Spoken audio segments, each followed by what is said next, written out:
Your Royal Highness, Your Excellencies, my lords, ladies and gentlemen, I am delighted that you are with us today to help celebrate the role horses play in society.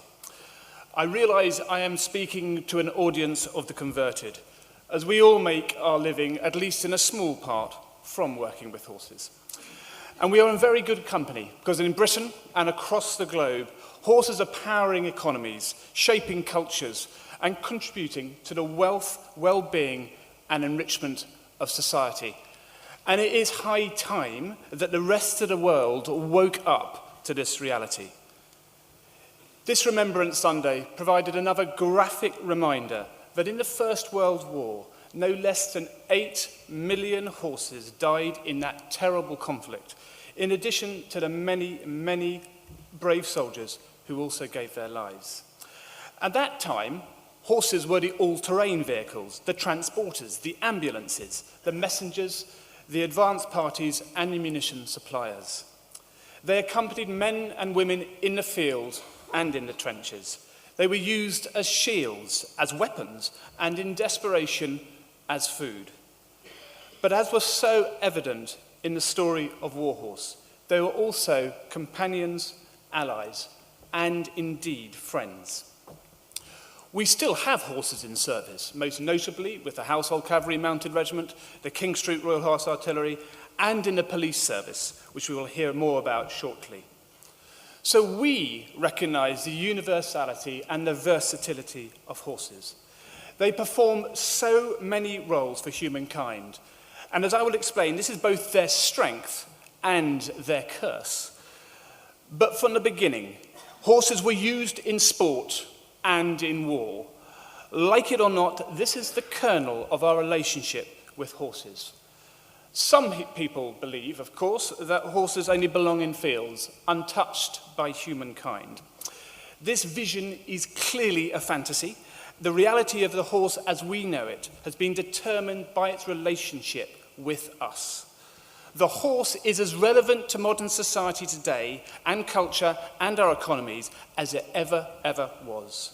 Take this summer with the marvellous feeling of Britain's golden performance in the Olympics and Paralympic Games. Imagine a world without horse racing, one of the most popular spectator sports in the world.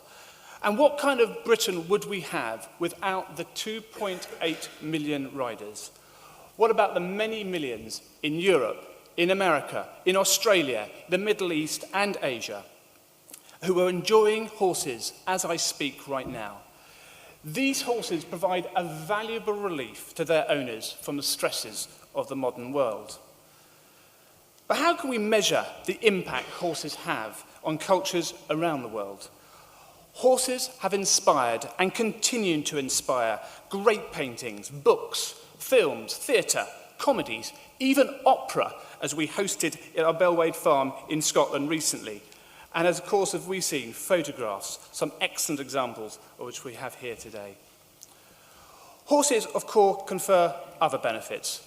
Take the wonderful organisation that is the Riding for the Disabled Association.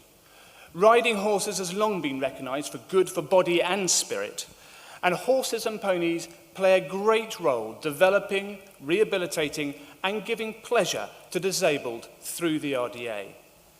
This year's Paralympic Games showed that the disabled can be extraordinary elite equestrian athletes.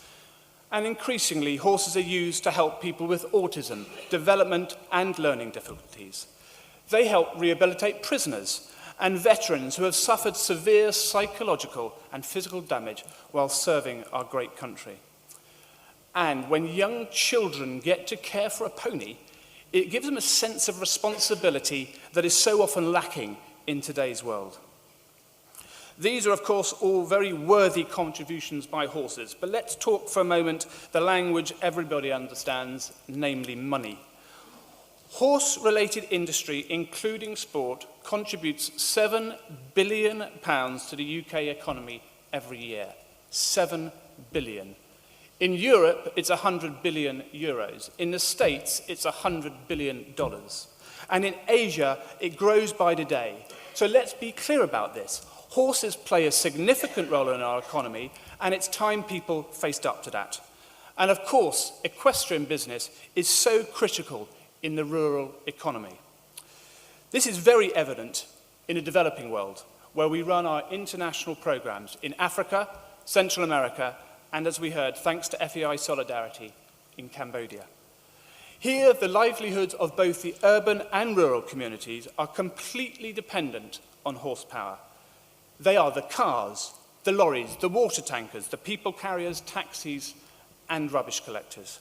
What value can their impoverished owners put on a horse that is, in many ways, their chief means of generating an income? We run programs to help these owners take better care of their most important asset. And I'm afraid to say that they do need help, because as we so often see in Britain, just because someone owns a horse does not mean they know how to care for it. Basic horse care skills were very common before Henry Ford started churning out automobiles. Now, sadly, it's a dying art. But my clear message today is to stress that horse care knowledge and skills are just as important now. You might think that in time, all working horses will be replaced by cars, so what's the point? I'm not so sure. There simply aren't enough resources on our planet for everyone to have a car to fill up their tank with fuel. There will be, of course, many technological breakthroughs, but are these really likely to be adopted by people who live on less than $1 a day? The horse, in my view, is here to stay, and also, obviously, has the benefit of being so eco-friendly. But a key challenge we face in improving horse welfare is that people and our laws view horses so differently. Depending on your perspective, horses are companion animals or working animals, livestock, or even a form of currency, as we'll hear more about later this morning. In a sense, they are everything, but yet so often they are treated as nothing. In many of the countries where we work, horses are not believed to have souls and therefore feel no pain and can be treated like machines. In our developed economies, we see them as leisure animals, sport animals, playthings of the rich, a daughter's indulgence, a friend, or even a family member. All of these roles are justified, but we need the laws that recognise the true role of horses in our society. For instance, in Britain, we don't even have the most basic ability to link a horse to an owner. Their passports only tell you whether they are safe to eat. For an animal that is so large, powerful, sensitive, intelligent, and long-living, with a need for regular and costly care, it beggars belief that people can breed, buy, sell, abandon, and neglect these animals with impunity. But unfortunately, they do, and we as a sector and a society must find better ways to address this.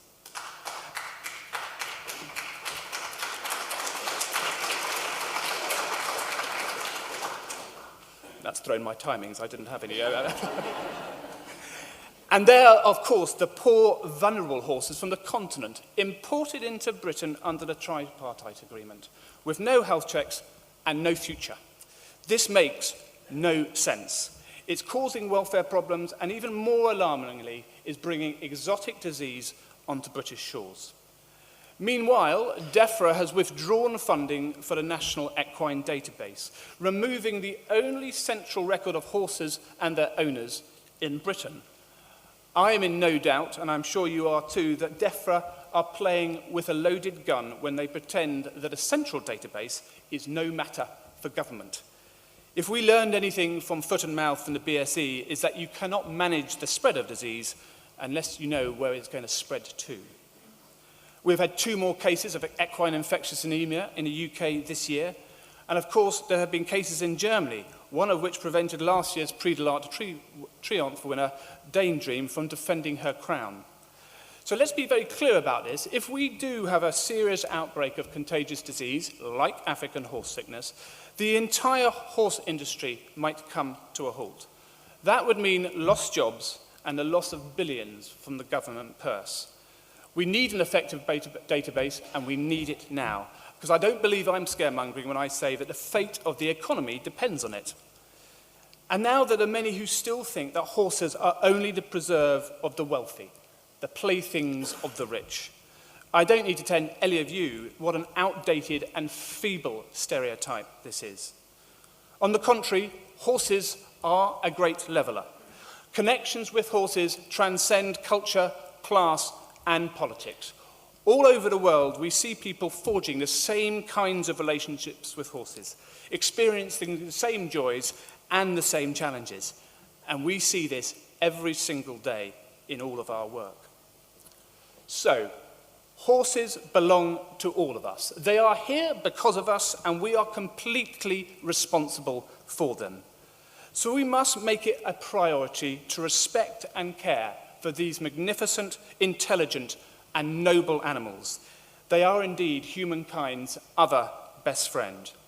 So join with me today to say, no, we will not let horses be marginalised as trivial pursuits. Yes, we will stand up for their rightful place in our economies and our cultures. And when we leave, we will challenge forcefully the fantasy that horses have little relevance today. They are vital, and it is our duty to make others understand the reality that horses are and will remain a pillar of our way of life. Thank you so much.